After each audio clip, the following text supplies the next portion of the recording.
Children with ADHD actually have less omega-3 fatty acids running around their bloodstream than kids without ADHD, which is interesting because there's no reason to think they eat less omega-3s than anybody else. So for some reason, they're processing these all-important fats differently.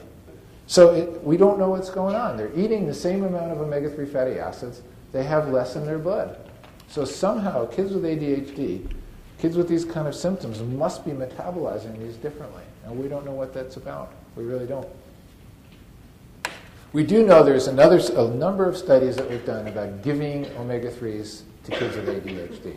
Most of these studies show that they help these kids. A few of the studies have been negative, but overall, it looks like it really helps from research. Here's a really good example. So they took 41 children with ADHD and learning disabilities, and for 12 weeks they gave them omega-3 fatty acid supplement or a placebo, a fake.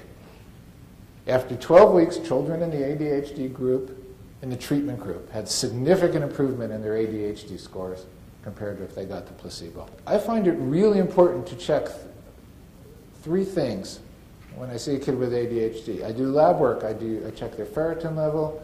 I check magnesium, which I didn't really have time to talk about, but it can also be a problem in ADHD. And I check zinc. I also check vitamin D because everybody's deficient these days, and it's really important. We haven't really associated that with ADHD, but everybody is deficient.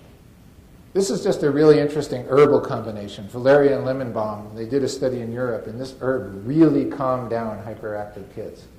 It's a very safe herb that's been used for thousands of years, and I find it useful in my practice, especially if kids are, it doesn't really help their concentration particularly, it just calms them down. It's just a calming urge. And valerian is really good for sleep as well.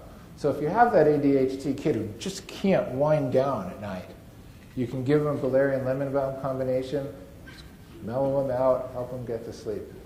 Very safe and can be effective.